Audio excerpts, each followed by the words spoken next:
Good evening, Valeriy Viktorovich. Good evening. Good evening, dear viewers, listeners, and guests in the studio. Today is February 3rd, 2020. Let's begin with the first question from Svetoslav. Valeriy Viktorovich, what would be your comments on the tour of Mike Pompeo, the head of US Department of State, where he visited London, then flew to Kyiv, Minsk, Hur-Sultan, and Tashkent? What are Clintonites counting on when, if to use chess terminology, they have already had a stalemate and are facing check now? What benefit will they get from Pompeo's tour?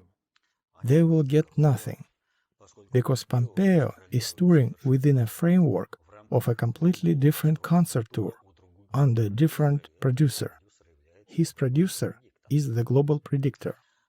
First of all, you need to understand that the United States as a state is the center of governance concentration of the global predictor's Euro-Atlantic wing, not a fully functioning center already, but nevertheless. But the United States has a police function of global governor worldwide, and the monocentric world found itself with, so to speak, American-centric governance system. All countries visited by Pompeo have common denomination. They are problem-plagued. Great Britain got its, so to speak, Brexit. What people celebrated over there is unclear. Well, they have been told that Brexit has occurred and Great Britain left the EU, even though Wales, Northern Ireland and Scotland are staying in the EU, and that also one more year is needed to finalize the exit procedure. And it is just announced that it will take 1 year. But how many years all this saga already lasts? After the referendum 2016, it was announced we will finalize all agreements within a year. Now they are certain that 1 year will be needed to achieve an agreement with the EU. In other words, in essence, Great Britain has found a very effective, very functional solution that can be applied to any scenario. All in all, Brexit itself was planned as part of Europe's destruction and creation of the European Islamic Caliphate, with new nations, new languages and new countries on the territory of Europe. Brexit should have marked the beginning of Europe's destruction. But Europe's destruction and filling it up with a migration wave would be possible unless Russia was still an issue for the global elite. First of all, they need to sort the issue with Russia for themselves. It must be divided into a number of souvenir states, intertwined into transport. Not even transport, it is much broader, in two governing contours.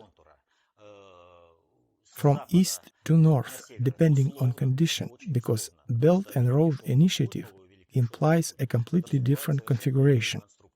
Transport corridor, south-north, from Iran to Scandinavia and Europe. It is a transport industrial contour for Iran and to a certain degree for India. This corridor is, so to speak, a counterweight for the Belt and Road Initiative plan. Although the term checks and balances system, as I said before, strictly speaking, is incorrect, and I mention it here only for general understanding. Thus, within the framework of these two governing projects' realization, when two centers of governance concentration, China and Iran, are being created, Russia should be split into numerous souvenir states, which provide their resources, both natural and personnel. But Russia currently is the state which, despite lack of full sovereignty, nevertheless, is such a powerful actor of global politics that no one can ignore Russia. Pay attention how often foreign state leaders visit Putin, how sudden those visits become, how fast they are being prepared. Acceleration of political life worldwide leads to the intensification of contacts between highest governmental officials, including Putin, who also makes unexpected visits when needed. In other words, the process is accelerating according to the law of time. Here's the current situation. Brexit was supposed to destroy Europe, but now Europe must be stabilized temporarily. And to keep the destructive capacity of Brexit at the same time. But how? I have already spoken about it. After the referendum, the victory must be given away to the opponent, so the opponent will get all negativity from this exit from the EU. And really, voices against Great Britain's exit from the EU sound more and more powerful lately, because this suspended state, when long-term contracts are impossible to negotiate, is very, very problematic for medium-sized business. So the system was invented to keep all options open. Northern Ireland, Scotland and Wales are not exiting the EU, but the UK itself is exiting, so to speak. And this exit, quote-unquote, must be settled somehow. Thus, Great Britain remains to be a part of EU economy, but in case if there is a need for Europe's destruction, then Great Britain will start disintegration processes within itself, which would lead to Great Britain's destruction. Northern Ireland would separate from Great Britain, Scotland would separate, Wales would separate, and others. Thus Great Britain will be destroyed by economic means. From the other side, if there is a need to support the EU in some balance till Russia's disintegration, then Great Britain will keep receiving resources for its existence and stability through those open gates. The United States is ceasing to be a world gendarme, is leaving the world stage. Accordingly, there is a need to resolve issues of governance processes that used to be within the US realm of responsibility, including the issue of governance stabilization in Europe.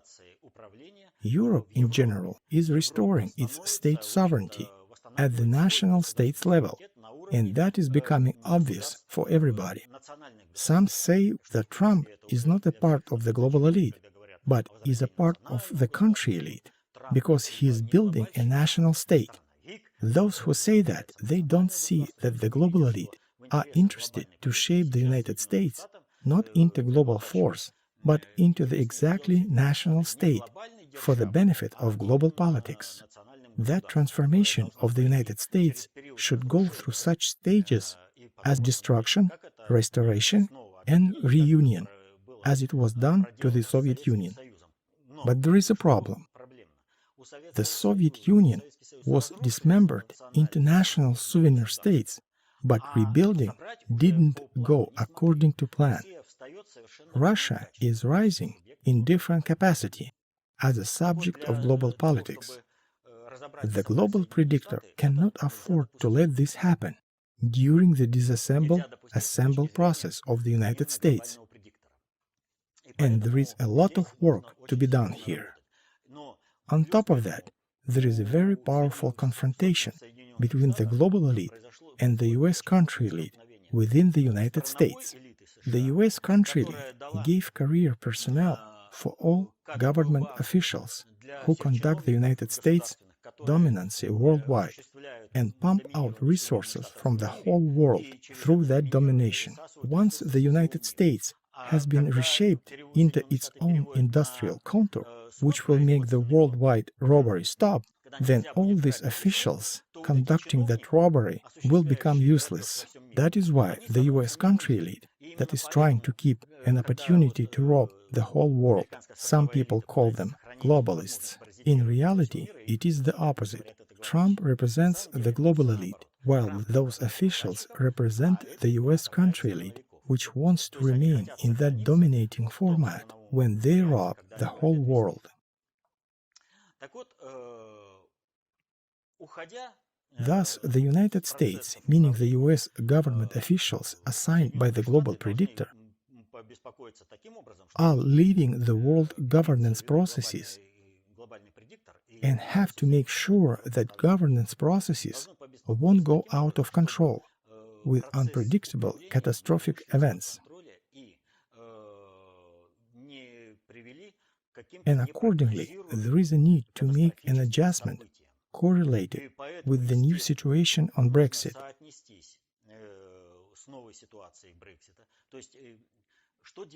What does Pompeo do during his visit?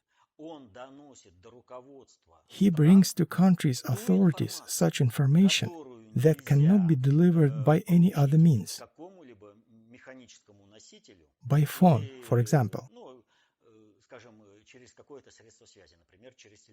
It should be trusted personal communication, where exactly confidential information will be delivered. Personal communication is very important here. So the situation with Brexit is clear. Whatever direction is needed, it will be chosen. Ukraine is not a state at all, and President Zelensky proved it one more time. Zelensky was addressing Pompeo, the Minister of Foreign Affairs, even though the US Department of State is something else. It is not the Ministry of Foreign Affairs. The US Department of State is responsible for governance over countries and nations. For the Department of State, there is no difference between the state of Texas, state of Ukraine, or state of France. There is the same judicial procedure for all of them. So Zelensky, who was hired to play a character of the head of state, was addressing one of the highest state officials. I underscore, not even the President of the United States, and asking to appoint a US clerk who could serve as a point of contact for President Zelensky in day-to-day work. It is the same as when regional governors come to Putin and say, "Vladimir Vladimirovich, our situation is such that it would be better if the government had an official who will be in direct contact with us." And such a position appears in the form of either a new minister position or a new head of department, something like that. That was a kind of request by Zelensky, supposedly the president of some sovereign country. Ukraine is not even a souvenir state.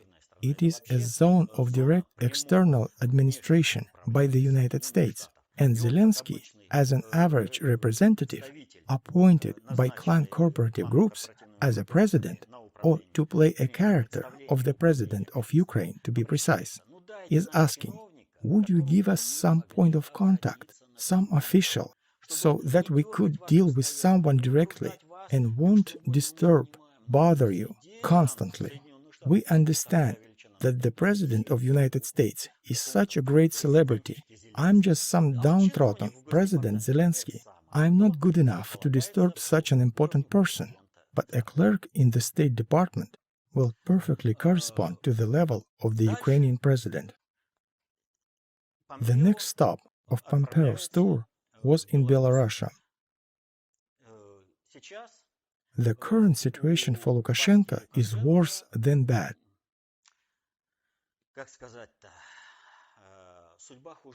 He ran out of options to keep himself in power.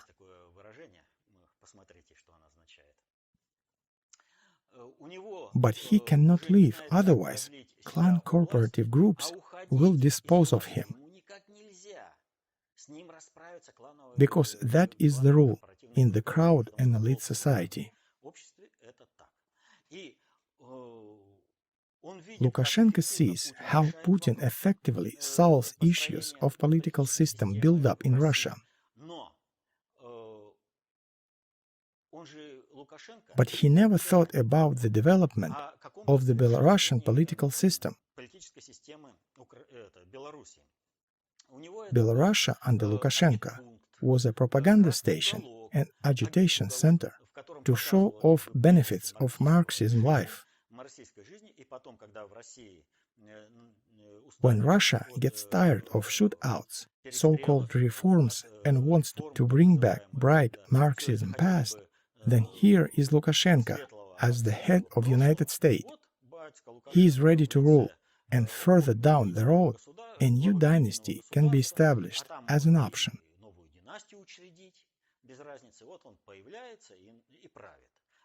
This plan collapsed with Putin's arrival. Lukashenko cannot forgive Putin for it. Since the very beginning, Lukashenko has been trying to stay in power, but the longer he stays, the worse his post-power future looks like. He understands that he needs to provide transit of power somehow, but transit of power to any of his sons brings colossal threats, both for Lukashenko himself and for his sons.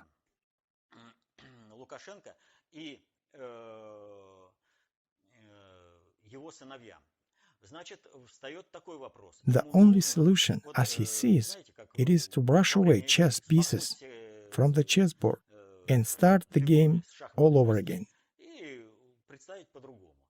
What is taking place in reality? Lukashenko all this time was under the jurisdiction of Russia, more or less.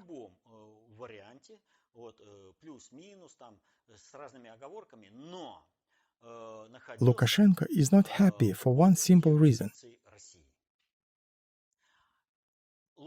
It means that the political system of Belarus needs to be restructured within the framework of a general reconstruction of a political system of Russia.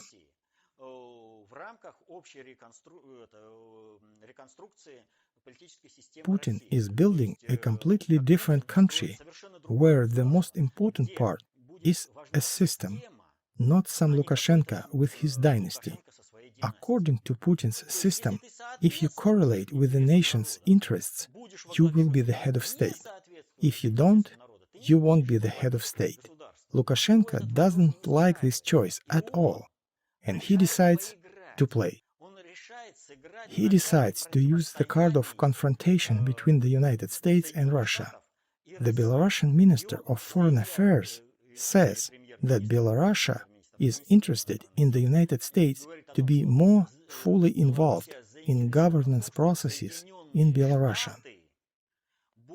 In other words, it was announced that Belarus didn't claim any independence, but for the opportunity to provide a future for the political life of Lukashenko himself as the last dictator of Europe and his family, Belarus is changing its landlord, so to speak. In this regard, Russia has never been a landlord for Belarus. Each newly established ex-Soviet state had an opportunity to mature as a state. That is why Russia never pressured anybody in this regard. But Lukashenko cannot think in terms of a free man and a sovereign country. He thinks in terms of power pyramid. Someone should be over him, someone under him. This way of thinking can also be illustrated in the following story of the USSR. As soon as Trotskyists found themselves at the top of power after the death of Stalin, they got scared of the country's scales and necessity of governing it. They ran to the British Queen and to the United States. Please tell us how to govern this country, and we will sell it out with giblets. The USSR-USA Maritime Boundary Agreement, when Shevardnadze gave away Russian territory, is being re-examined now. Territory that Shevardnadze and company were giving out was not theirs. They gave away not their territories, they paid out by Russia's territory for the opportunity to be a part of the world elite, to rule a small piece of national land. The fact that in the same Georgia there will be a war and other mishaps, it didn't concern Shevardnadze. He was focusing on the USSR's destruction and obtaining a small piece of it for himself. What will happen after that, it didn't bother him. It is up to others to deal with it. Lukashenko has the same way of thinking. He is ready to pay any price in order to stay in power over whatever small piece of land. That is why he offers the United States, "Our land is rich, but we are dummies. Come and govern us." He says it in plain text to the United States. But what was Pompeo's response? He said, "I have already told Zelensky that interrelations between Ukraine and Russia should be discussed directly." It was, in fact, Pompeo's message to Lukashenko: "You are late, and you put on the wrong horse." Pompeo represents the global elite, but for the global elite, it is crucially important to save civilization on the planet Earth. That is why the global elite is not playing games of the US country elite. The latter is only concerned about keeping American dominance worldwide. As to anything else, let it go to hell. If the civilization on the planet Earth is destroyed, the US country elite will throw up hands. "Oh, we didn't think of that. We just wanted to keep our dominance. We don't care about animal cools like Lukashenko and Zelensky. We have a dime a dozen of them." What is the problem of all post-Soviet republics? They have never been the states. They are territories over which statehood of another state was carried out. In detail, these issues are presented in our work, "State is a System of a Nation's Survival," which is available to purchase.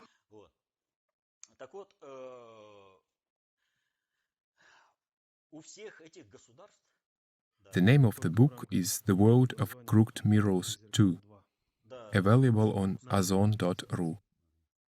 All these post-Soviet republics are similar in one very important aspect. They lack a set of competencies related to the top three priorities of generalized means of governance. All three are outsourced to external governance completely. That is why Lukashenko, in his own eyes, is not betraying anybody. He has always lived like that. He has always lived under the US country elite governance. The only difference is that before, that governance was conducted through American lackeys in Russia, but now lackeys have suffered huge losses. Lukashenko doesn't understand that this is it. The train is leaving the station. He thinks, "I will appeal directly to the Americans now," but nothing is working out. Where is Pompeo heading next? Pompeo is flying to ex-Soviet Central Asia, to Hur-Sultan. There is an interesting nuance. Hur-Sultan is former Astana. A very significant maneuver of the global elite was nullified by renaming Astana into Hur-Sultan.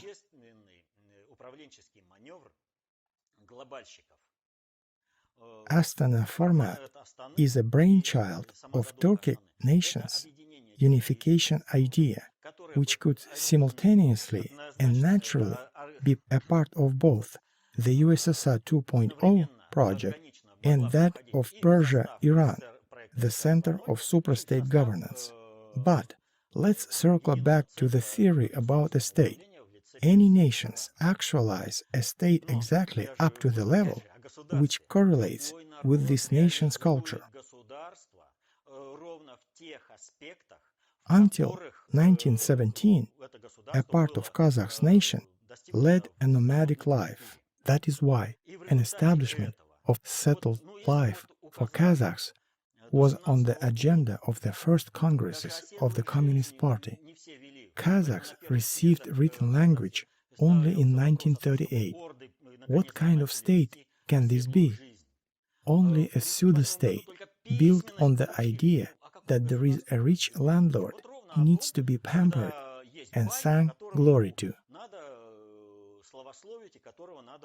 Accordingly, keeping in mind that Nazarbayev didn't leave governance for good, Astana was renamed to Hur-Sultan. But the problem is that the name Astana had been given for the reason.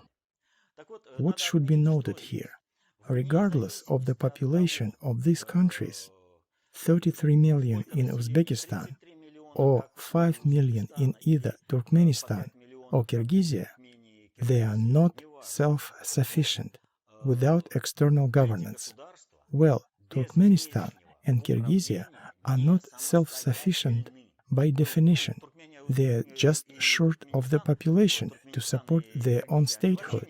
Tajikistan is barely making its population size-wise, but the lack of competencies on the top three priorities of governance won't let it create an independent state.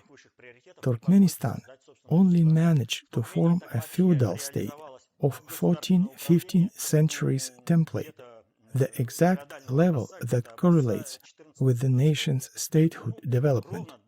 Well, Kurbanguly Berdi Muhamedov, accordingly, leads the life of a padishah, plays musical instruments, drives the motorcycle.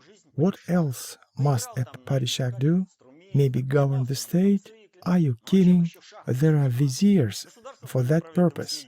The fact that there are not enough resources to entertain the padishah is people's problem, but not that of the padishah. They are living through that level of statehood presently. So Pompeo arrived in that region and held a meeting. Well, he held a full meeting in Kazakhstan, but when he arrived in Tashkent, he had the meeting with 5 ministers of foreign affairs from Tajikistan, Turkmenistan, Kyrgyzia, Kazakhstan, and Uzbekistan. What was the purpose of the meeting? To inform them about the change of the United States approach in this specific region. He got everybody together, delivered the message to the audience, answered clarification questions. That is it. He moved on. But why did Pompeo undertake this tour? The matter of Trump's impeachment, in principle, is settled, and there is a base for the talks now. In this regard, the Iranian retaliatory strike in response to Soleimani's assassination played a certain role. As soon as Trump disheartened US generals, that was it. The talks became possible. Many are having fun. You said that there were no casualties, but it turns out now that there are 64 victims already. When I see those messages, I immediately experience déjà vu. Where did I see that? I saw it when Clinton's side was counting votes after Trump's victory at the presidential election. All votes are accounted for. The winner is recognized, and suddenly the Democrats, or to be more precise, the US country elite, represented by those Democrats at that time, say with a straight face, "Oh, we didn't finish counting votes over here." Yes, they won't change the whole picture because we are adding votes for Clinton in every state on purpose so that to keep the final picture in that state unchanged. So Clinton, quote-unquote, receives 2.5 million votes more, but it is usual cheating, setting a trap by the US country elite. They have been told, all right, add about 500,000 to yourself. Why do I mention 500,000? Because they added 500,000 at first. Then there was a pause, and then they were on a roll till they were not stopped and told, enough is enough. The election is way over, but you keep finding new uncounted votes. What is the bottom line here? From the total victims count of 64, 11 can be accepted as casualties during the attack by Iran, because of course American bases were empty, but security troops were at place, and in principle some of them could have been killed. There is uncertainty with the cover-up of American losses here, but there is a number of strangely dead American troops. For example, in Germany, 2 officers were found dead in their living quarters.